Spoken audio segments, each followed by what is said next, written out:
to me is really exciting about businesses is they can do it really quickly. I've done a lot of community organizing, even school organizing.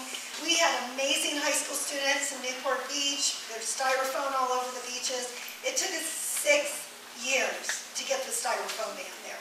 It was incredibly. Every year we go back and back and back. We finally did it with the full support of the Newport Beach Restaurant Association, which was amazing because they got it. And honestly, the president of the Restaurant Association has a great little restaurant, Wilma's Patio on Balboa Island. She just had no idea. She had no idea what styrofoam was made out of. She had no idea it's the second numerous item on our beaches. And she has a young daughter. And she's like, what am I doing to my daughter's future? So the main thing with businesses is they don't know. They have no idea, and they have no idea about their waste. So as we say, total participation. And I want to keep that at the forefront because everybody's been a recycling coordinator at a business or tried to start a green team, and those always fail. Because number one, this is even at the schools, and businesses, or schools are businesses, so this can apply at every single school. And just segue a little bit, that's the problem. We're asking our kids to be the recycling teams at the schools. It's great to teach them, but it's not their responsibility. It's administration's responsibility. They're businesses. We need to treat them that way. We need to get the school board and all the teachers, and even not even the teachers, but the admin, the janitorial service.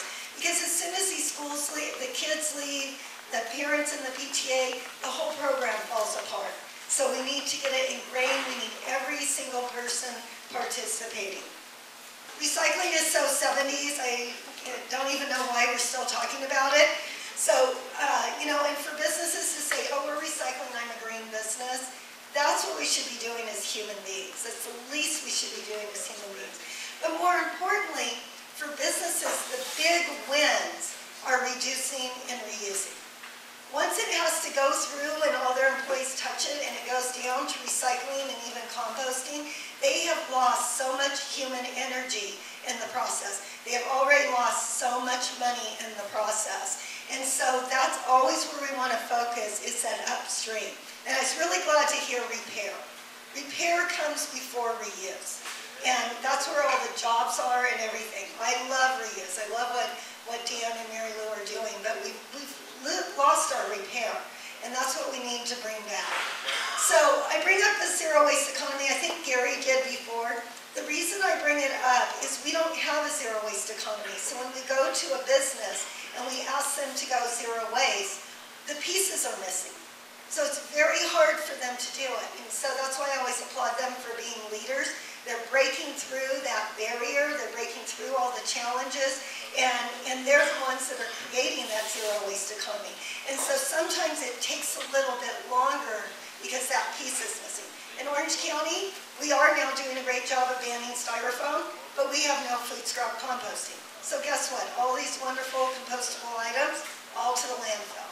Rico, just a quick funny story. I was going to go in and tell them a thing or two after the Natural Step Conference, I think in 1998, 1999. Walked in, they had zero waste all over the place. Everything was there, and I go in, and they have 5 people on their sustainability team. So I said, I'll help you with your beach cleanup and learn from you. But this is what's really important. It's like any other business plan. You have to have leadership on board. In fact, we don't start with the business until we meet with their top leadership. And we will keep meeting with them over and over and over again until we do. Luckily, I don't know if it's a presentation or what, but usually we only have to meet with leadership once. And part of it is because we bring in what they're doing to the rest of the world. That's what all of us are doing to the rest of the world. We're 5% of the world's population, create 30% of the trash, and destroy 30% of the resources. The first part in businesses especially is identifying waste. And there should never be single stream recycling in a business because they have large quantities. So it's always commodity separation, not even resource separation, commodity separation, because they have commodities. Albertsons and Vons are the best. They separate everything on the back end. And they're selling their cardboard $120 a ton, mixed paper $200 a ton, even their compost, everything out the back end, and they separate it all out. And that's what we want businesses to think. Nothing's a waste, it's a commodity. Office buildings, 90 to 95% of their waste is paper. So it's really simple. So separate, separate, separate. And be very visual about it. In fact, Sony, they have this big, huge, beautiful lobby down here, and their green team, every 6 months, brings the waste downstairs, opens up all the trash bags in their multi-million-dollar building, and separates it out for all their visitors, all their vendors, and all their employees to look at the trash. So these are all the businesses that are doing it, and I think, like Gary was saying, small businesses, big businesses, restaurants, we have our fairgrounds, and then getting the employees involved. That's why it's total participation. The CEO doesn't know what you do every day. So you have to empower the employees. They're your community. So just all the skills that we've learned in community organizing, you take that into a business. They're a community. And of course, all the things they learn at their business, they take home. And Earth Resource, that's our triangle. Business, community, schools. We take it to the schools, they take it home to the parents take it to the business, take it to the business, they take it to the kids, it goes out to the community. A simple example, chemicals came in little cans, they got them in reusable drums. Not only did the vendors save money, Rico saved money, they completely got rid of their hazardous waste bill because there was no little cans with chemicals to throw away. So they didn't have any residual anymore. So I use this one to think outside the box. What's the biggest waste at Strauss Family Farms? Manure.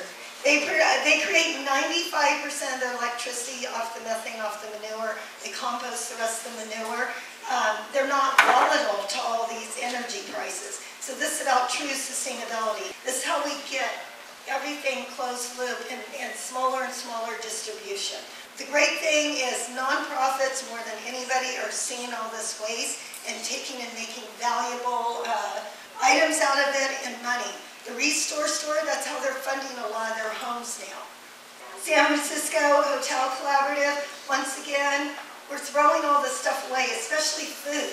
Our food banks are completely empty, and they have more people to feed and less people donating, and yet we're throwing away millions of tons of food. Albertson used to throw away all their food, and now they're giving it out, and I think they gave away 100 million tons this last year in food to local food banks. There's a family that lives off a dumpster outside of Trader Joe's, because of course Trader Joe's, everything's packaged, so when they throw it in the dumpster, and it's all really, really good food.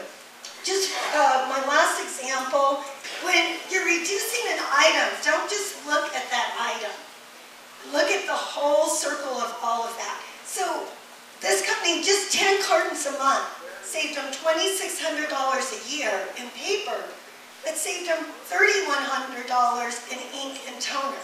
And then because they weren't printing, it saves them a lot of human energy from things getting jammed up, saves them electricity, they've cut their printers in half. So those are the big things where one simple action has multiple rewards to it.